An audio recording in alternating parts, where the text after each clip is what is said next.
Welcome, everybody, to the A Little Less Fear podcast. I'm your host for the show, Dr. Lino Martinez. Oh, yeah.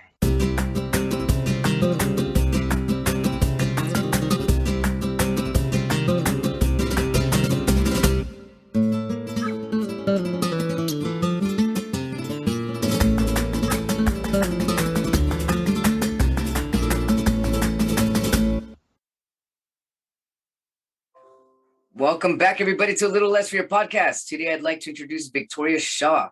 She's an intuitive counselor and spiritual coach who combines her background and training in psychology and counseling with intuitive guidance to help clients heal, grow, and realize their full spiritual and personal potential. She takes a holistic approach to counseling, addressing clients' concerns on the mind, body, spiritual levels. She especially loves working with people who are committed to using their life experiences or struggles to fuel their own spiritual awakening. Victoria is the author of 4 self-help books for parents, children, and teens, and the host of Intuitive Connection podcast. Welcome to A Little Less Fear podcast, Victoria. Thank you. Thank you so much for having me. Absolutely. So, hey, I'm very curious to know what brought you into this incredible spiritual journey.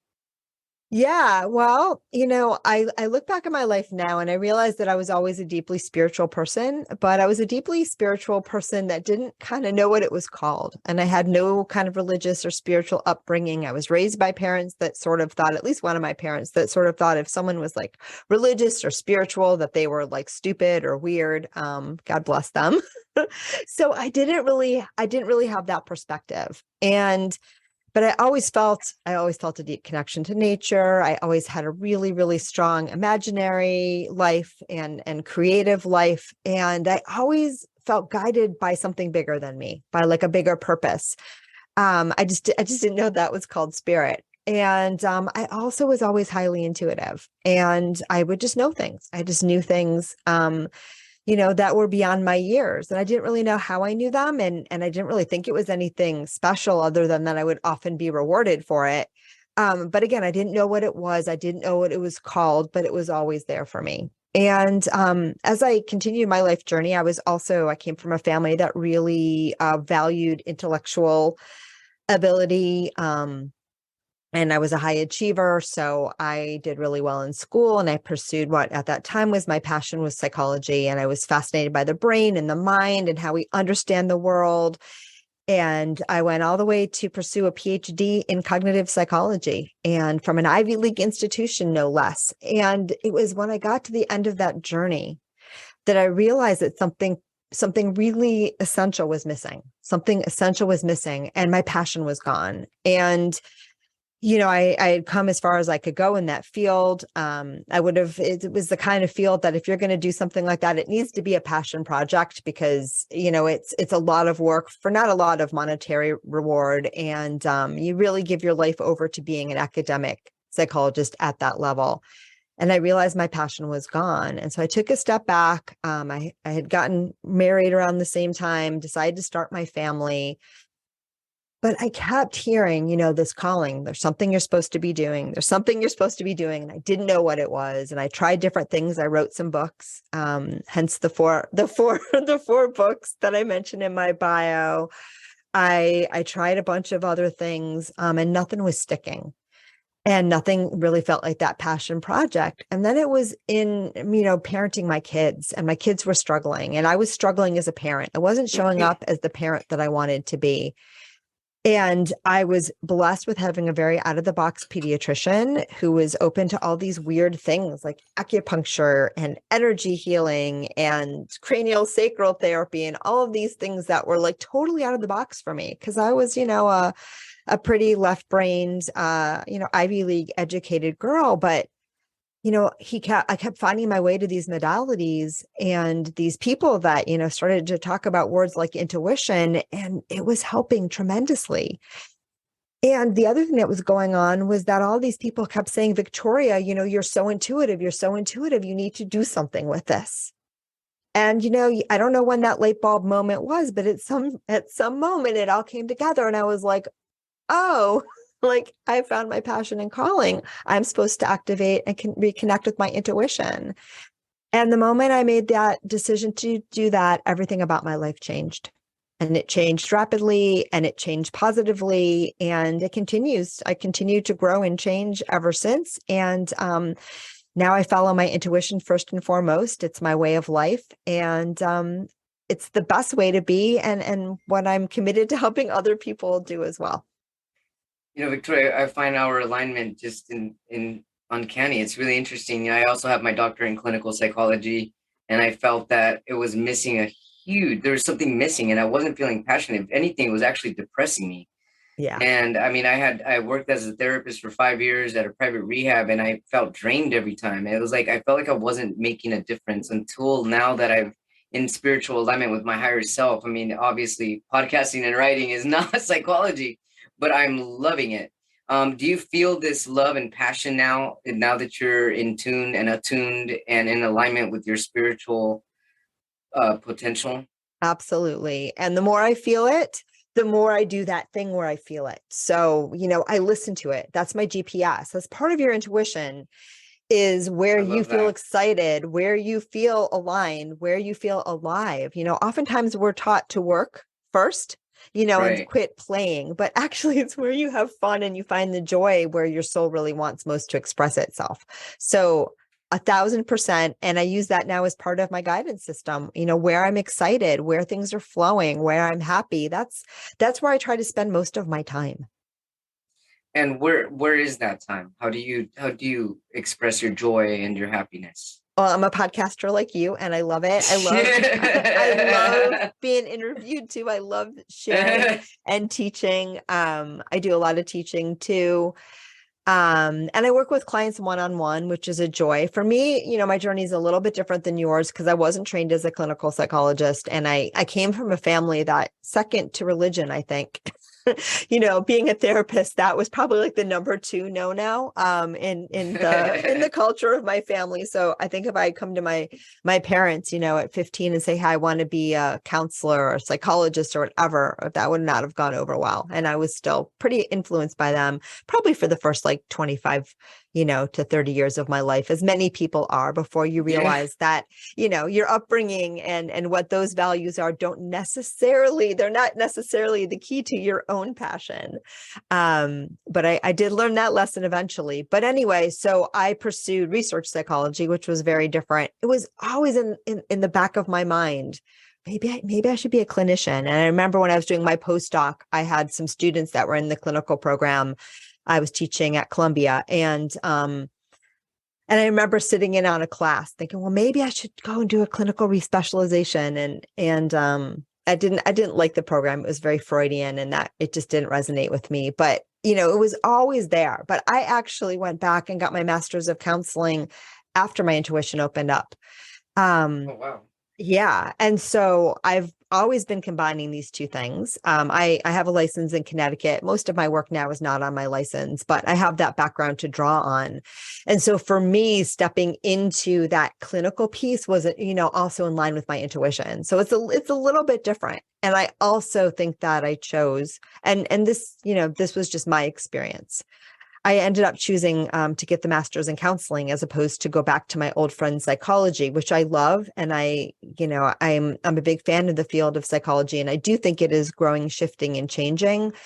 But what I loved about counseling it was sort of the new kid on the block, and it was so open to the spiritual piece, which I think psychology is just a little still more closed. It's starting to shift and change. But, my first class in my counseling program, we had a little assignment of like, hey, let's teach about, everyone come and teach about a modality of healing that we haven't covered yet. And I talked about the chakras. Oh, wow. And right. Yeah. And at the end of my talk, and this is a little brag, so bear with me, but it serves a purpose. The teacher said something like, wow, that was one of the best, presentations on the chakras I've heard while teaching this class. And what I took away from that, obviously the compliment was well received, but that I was like, wait, I'm not the only one. Like, this is something you've heard before. And so it was a beautiful home for me to combine those two things. So I'm really grateful for it. That is beautiful. Yeah. But again, I think that the more we listen and follow, the more we find these, amazing synchronicities and opportunities, which it absolutely was for me. I noticed your title of your podcast is called Intuitive Connection Podcast. How could you explain to people who are listening for the first time that are not aware of their intuition? How can you explain what intuition is? Good question. The way that I understand intuition is it's sort of your spiritual guidance system. And so whether you know it or not, and like I said, I didn't know it consciously for the first, I don't know, 29 years of my life, probably more like 32. Whether you know it or not, you are a spirit, first and foremost, and you're having a human experience. And your spiritual nature is the truth of who you are. And the human part is just a cloak or a mask or a little, dream that you're having right now in order to have an experience, because your soul is enjoying this experience because it's helping, all that is expand. All right. That was kind of kind of way out there, but regardless, your spirit having a human experience, we'll leave it at that. And your intuition is the part of when you come into human form, right? You forget who you really are. You forget your divine origins, right? We put that blindfold on and we agree not to apparently know everything that is our truth. Your intuition is the part of you that hasn't forgot. It's the link to your soul. I call it your spiritual GPS. And so we're all intuitive. We're all tuning into that channel all the time. It's just that, as human beings, we've been taught to look in the other direction. We've been taught to discount it. We've been taught to distrust it. We've been taught it's not real. And we're all using it to varying degrees. You can't not use it because you actually cannot be the spirit that you really are. And so intuition development, which is what I teach, becomes learning to do what you're already doing more consciously, more intentionally, and, with a more love, joy, peace, and inspiration. How does somebody do something more intentional? You recognize that it's a thing, and then you decide that you want to do it. Could you give that's it. Could you give an example? You say, hey, I listened to this podcast where this chick Victoria was talking about intuition, and I'm like, wow, that sounds like a good thing. I feel like I have that too, or I want a piece of that. And then you've set the intention right there. You've set the intention. And once you set that intention, if you get out of the way, life will show you exactly how to realize that. It's so already the intention showing is you. Actually asking the question, how do I get a piece of some of that? Yeah. The intention is the wanting, the desire, and then asking for it. Putting your energy there, I'm going to say intention, but that's that's answering the question with the answer. Victoria, is that the same as manifesting? Well, setting an intention is the gateway to manifestation. So I don't know if it's exactly the same, but when we set that intention, right, we are aligning our energy. We are streaming our energy towards that which we want to experience. So in that respect, a yes. Awesome. Let's go back to when you were talking about that you were already highly intuitive as a child. Yes. So in between the time you were a child until you rediscovered it again in your 30s, did you have like an enlightening moment where you're like, oh my goodness, this is the same guidance, the same thoughts, the same feels that I was having when I was a kid, and you were basically tuned back into that childlike mentality that you had? Oh, that is such a good question. And I want to feel into it because I want to get the exact right answer for you. I mean, it's a little of both. I mean, first of all, I never stopped using my intuition. I used it throughout my PhD. I used it throughout all of my studies. I used it in college. I used it in life. And throughout my life, I had some pretty profound experiences, around especially empathy. So feeling what other people were feeling. That was always a big one for me. Mm-hmm. I didn't have to be in the same room with them. They could be miles away. I had a very profound experience when a friend of mine was discovering that he was gay or coming out of the closet and having that realization in a really horrible way. It was a really bad experience for him, the way everything played out. It turned out to be a very good experience for him in the long run, but the way it went down was really painful. And I remember it was my senior year in college, and I was sitting in my thesis, Carol, working on my little thesis, and I knew in my bones that someone I loved was hurting. I just knew. I didn't know who, I didn't know what, I just knew. And I knew so deeply that I remember having the thought, if this is not true, I am losing my mind. Mm-hmm.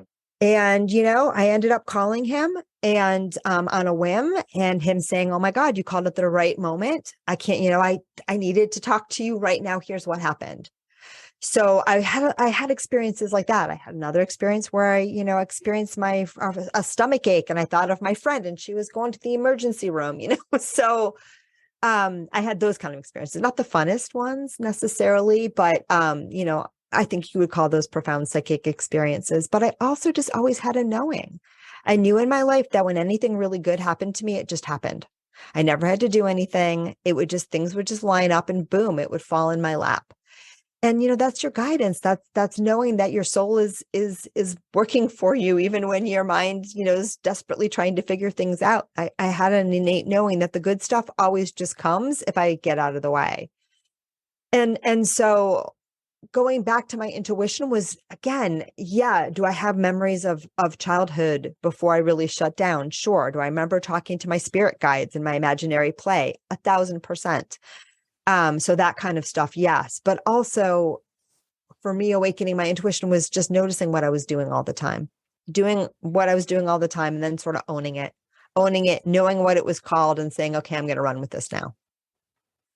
Thanks for sharing that, Victoria. Hey, I have a question as you're saying this. I thought, when people are talking to themselves, are they talking to their higher self or spirit? Who are they talking to? Sometimes people don't even realize it. They're sitting here like, well, should I cook and clean? Well, what could I cook and clean? I guess I could do this, blah, blah, blah. Like, who are they? Or you know what I mean? Like, well, they're trying to come up with a decision of what happens if, Mark calls me today. What will I say? Oh my goodness, but what if, where are these thoughts coming from? Is that their higher self? Is that spirit guiding them towards answers? Or is that, do you know what I'm talking about? I do know what you're talking about, and it's a really good question. And I want to again tune in and get you an answer that fits that question. It can be both. If you ever read Michael Singer's work, The Untethered Soul. I keep hearing about it, and I haven't read it. I keep hearing it. So this is definitely a push. I would definitely check that one out, because he talks a lot about that voice in our head, the conditioned voice in our head, the mind voice in our head. Yeah. And, that voice is rarely helpful. It's rarely helpful. But I do experience my guidance too as a voice in my head. And so I've learned which is which for the most part. And I've learned, how to tell the difference. And I've also learned more and more how to create the space to hear the one that's helpful, and more to, let the one that's not helpful drone on without, giving it too much attention. And, that's how we connect with our intuition. So, that when we talk to ourselves, for me, sometimes that is absolutely me tuning into my intuition. But again, the noise in your mind is pretty noisy. So, and the noisy part's not super helpful. So I was listening to this monk, who he has a podcast, and he was talking about how a way to figure out, and I just want to know if this is true for you too, and a way to figure out whether it's like your higher self or the noise in your mind is to get the feeling of the voices that you're hearing, whether they are coming from fear or love. And if they're fearful and stressful thoughts, then it's most likely your ego. But if it's coming from a loving way that's going to show you a clear path, then most likely that's your higher self. 1,000% yes. Okay, so coming out of fear, yes. It's not you, and if it's loving thoughts, it's your higher self. Yes, because your higher self does not live in fear. It does not know of fear. That is a human thing. It would never come to you that way. The only exception, and it doesn't come to you in fear, but occasionally people will have an intuitive insight that makes their mind uncomfortable. And so their mind will get that hit and go into fear. So that would be like the only time, right? That, you feel like you have a feeling that, oh, maybe I'm not going to get this job, or, something that your mind doesn't like. Yeah. And so immediately those emotions come in really, really fast, and that can make it a little harder to discern. But overall, yes, the voice of your soul is clear, calm, emotionally neutral, loving, supportive, gentle. And when you're getting a message, even if it's coming through with some degree of force or potency, which occasionally happens too, it is always emotionally nurturing and always loving. So how would somebody tune into that discernment? Let's say that they feel the voice, or they hear the voice, or they feel into, you're not going to get this job. And they obviously, someone could be like, well, why not? Well, I'm going to get it. Or, right. I guess, is that what would be the nudge, your reaction to that voice? The first step to tapping into your intuition is to learn to quiet the mind. Okay. Because if you don't know how to quiet the mind, And you can't step into that space of quiet. You'll never hear the soul, right? If you look out, the sun is always shining, right? But on a very cloudy day, we have trouble finding out where the sun is, right? And the thicker the clouds, the harder it is to see the sun shining. It's there. It's never gone away. Right. But the cloudier it is, the less that we see it. So as we learn, to clear the mind, and as the clouds disperse, we see the sun more and more. And look, if your mind is really, really, really cloudy right now, that's okay too. Just remember the sun is still there. It's going to be back. It's just the weather. Don't stress about it. My mind gets cloudy too. And in those moments, I don't try to, tap into my intuition for myself so much because it's cloudy right now. And I know, I just got to wait for it to pass.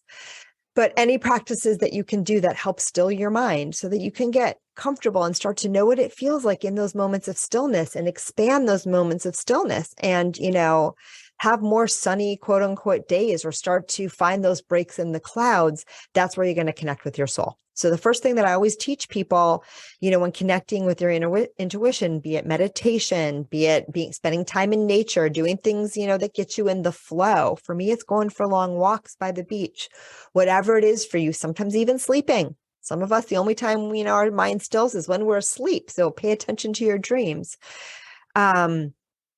But that's the first thing. If you don't know what, if you can't still the mind, you can't connect with your intuition. And you don't have to still it for long. You don't have to sit 5 days, in meditation. Mm-hmm. Some people are called to that, but I've never done it. And, 5 minutes. Yeah. 5 minutes is, that's a good practice. So you can start to know what it feels like to have, those breaks in the clouds. And then once you've done that, you'll start to be able to discern, what's that peaceful feeling? That's my intuition, and what's the noise. The other thing that people can do is tune into, I have often invite people when they first want to awaken their intuition to journal, and to journal about all the things that you think were your intuition. And, if we do this retrospectively too, we've all had experiences, I've yet to find anyone who hasn't, but if you haven't, reach out to this guy and tell him, because I want to know. But most of us have had at least one, and usually multiple experiences in our lives when we knew something, right? We didn't know how we knew it. We couldn't explain it with our minds, and we were right. Right. Right. It's just, that's your intuition at work. Oftentimes, it's you knew something and you didn't listen, and you're like, darn, I should have. Yeah. Which is great, because that's amazing validation that your intuition was working. But if you journal on, just starting to just free write about all those kinds of times that happened to you, all those things that you think were your intuition, all those times of knowing that you had that you didn't know with your mind, you'll start to see patterns. You'll start to remember what it felt like, how it spoke to you, what you experienced at the time. And that's another really good tool of discernment, because you'll start to go, oh, that's what my intuition looks like. That's how my intuition speaks to me. That's what it feels like. And again, that's another great step in that process of discernment, of knowing the difference between the noise in your mind and your inner wisdom. Victoria, what's the difference between spirit, inner mind, and getting signs from spirit? Is there Love that. For me, it's the same. Now, some people like to think intuition is what happens internally and signs. Yeah, that's what I meant to say. What's the difference between actual intuition and getting signs from? I count it all as the same darn thing, because it's all part of my GPS system, and we're all connected, right? And your mind is just an internal scratch pad space, and what you perceive with your eyes and signs is just the external, right? But it's all you, and it's all, and so I count them as the same. And oftentimes too, when my mind is really, really, really, really cloudy, right, and feeling really blocked, that's when, a sign will get my attention. I'll be like, oh, and then, I'll see it's a sign, and it will connect me right back in. And I'll be like, okay, now I get it. Now I heard ya. So it's just another way of spirit getting our attention. It's just another way of spirit getting our attention. And again, oftentimes, it's a sign too, because you have a feeling, right? You have a feeling that's like, whoa, wait, what just happened? That was my intuition. Intuition, would you say that comes from source, or does that come from a human experience, or does that come from the combination?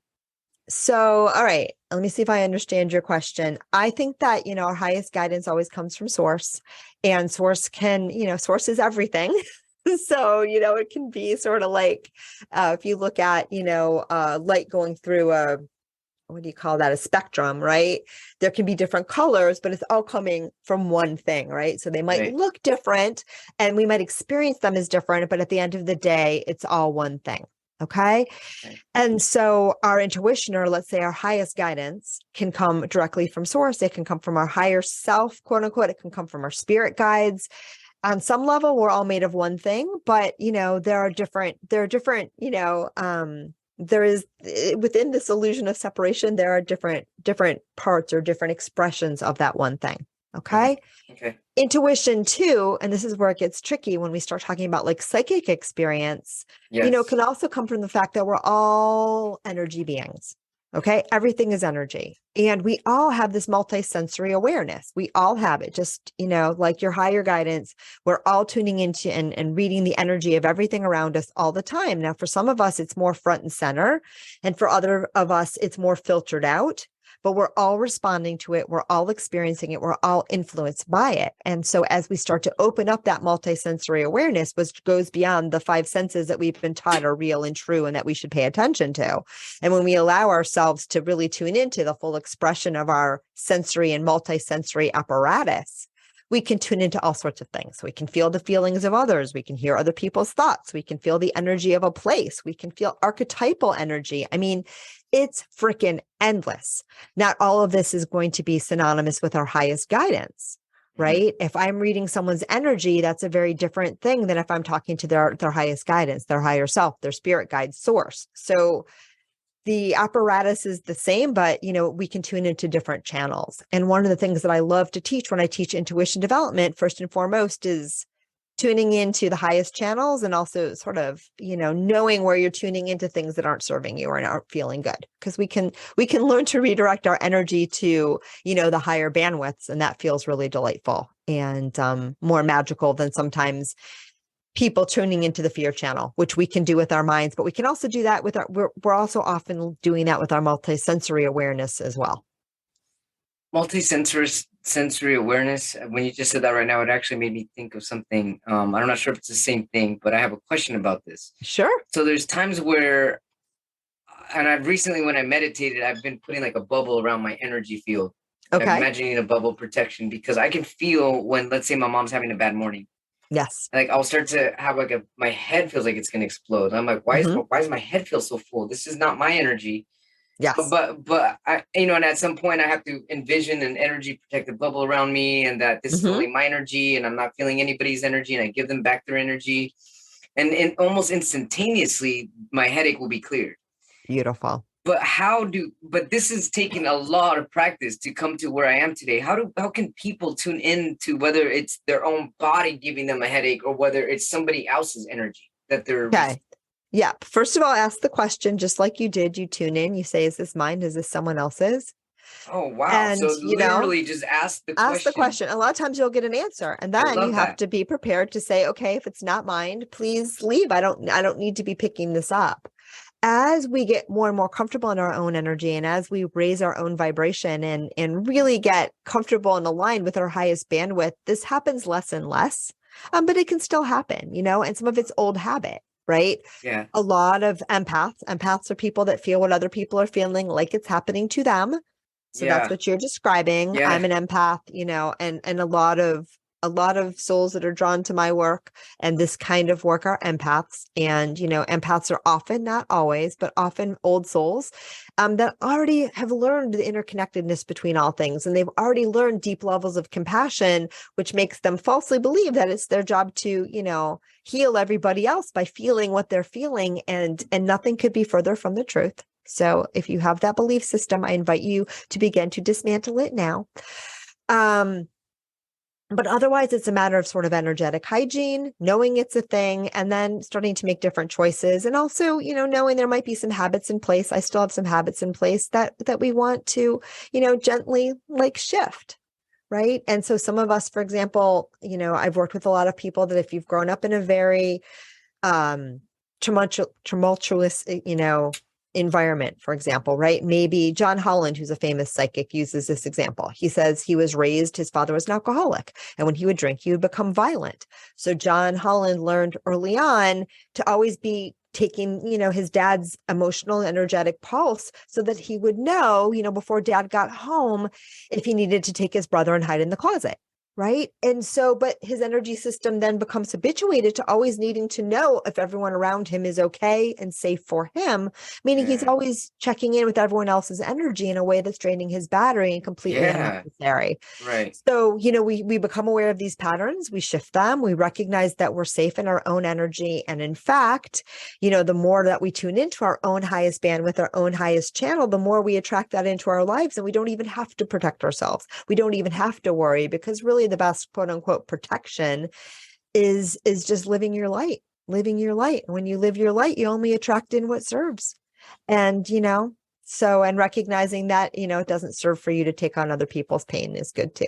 But sometimes it still happens, and then you recognize it and you remind yourself that you can let it go. That's very true. I like that. Thank you. You're welcome. You said an awesome term, energetic hygiene. Yeah. How does someone develop good energetic hygiene? You're true to yourself. You recognize what I always tell my empaths is just because you can feel it does not mean it's your job to heal it. Wow. Right. So yeah, you let that belief system go. And then you spend a lot of time doing things that you love, that light you up, that fill your tank. And you fill your tank first. Yeah. You fill your tank first. And and the more time you spend doing things that you really enjoy, that really just make your soul sing. And we all know that feeling. Probably as I'm saying this right now, you're feeling it. You're like, oh yeah, I feel like that right now, even just thinking about it. When we give ourselves more moments like this, we raise our vibration. And when we raise our vibration, it's a gift to ourselves. It's a gift to the world. But also then we tend just, because of the law of attraction that you mentioned before, we tend to attract in things that are more resonant with our higher bandwidth. And we tend to bring that out in others. So it's a win-win. That's awesome. That's amazing. Yeah. Thank you so much for answering that. You're very welcome. So how do your clients get a hold of you? I mean, how do you actually get your clients? Do you go into a clinic? Do you do meetings through Zoom? How do you reach out to people, and how can our viewers, our watchers, and our listeners find you? Absolutely. So I do, the bulk of my practice is remote. So over Zoom, over the phone. And I've been doing that, long before the pandemic. In fact. Nice. I mean, my first clients years ago was 100% actually just on the phone. And I've had clients that I've worked with for like over a decade that I've never, some of them maybe I've seen on social media by now, so I know what they look like, but I've never met them in person. But I do have an office here in San Diego where I just moved. So I do that too. And I have a retreat center that's going to be opening in January of 2023. So I'll be doing a lot of teaching there in Escondido, California, Cactus Blossom Retreat. Wow. So yeah, so people can definitely find me there and join our amazing programs and things that are happening there if you are local or you want to come and stay with us. And and I have a podcast. So I teach widely through the podcast, through other people's podcasts. And I do a lot of online teaching as well. So those are all the different things that I do, and I love them all. And in the state of Connecticut, I'm also still a licensed professional counselor. So I even still do that sometimes. How can our viewers or watchers and our listeners find you? Okay, so to find me and my offerings as an intuitive counselor, you go to victoriashawintuitive.com. So that's my name. Victoria Shaw, SHAW, intuitive.com. The retreat center, if you're curious about that, cactusblossomretreat.com. All one word. And the podcast is, which you can find on the website, but the podcast is Intuitive Connection with Victoria Shaw, and it's on all the same places you find this one, I'm sure. Victoria Shaw, everybody. Energetic hygiene. Ask the question. Find your answers. You've got your internal GPS, your spiritual GPS. This has been an amazing episode. Thank you so much, Victoria. I'm certain that we connected for an incredible reason, and I look forward to keeping in touch with you. I love all the posts that you post on Instagram, and they're very informative, and I just really enthralled that we got to connect. Thank you so much. Thank you. I'm glad too. Take care now. Okay, bye. Thank you, everybody. Thank you so much for tuning in to A Little Less Fear podcast. I keep going because of all of you, all of the viewers, the supporters, the listeners, the followers, the subscribers, the feedback, the comments that I get. I'm just really grateful to be where I'm at and to be able to bring all these people here on this platform to motivate the world. It motivates me to keep going. It motivates me. It lights me up to keep going and going and going. And because of that, my website's also going strong. I've created an incredible resource page for all kinds of people. Anybody needing support of any kind, please check out my website at www.alittlessfear.com. And I've also launched freelance poetry for businesses, for marketing, for people needing people that need something creative. Check it out. Check it out. It's fun. There's video poetry, it's visual poetry. And if you have any other questions for me, you can also email me at littlelessfear@gmail.com. Thank you so much, everybody. I love you all, and just a million thanks.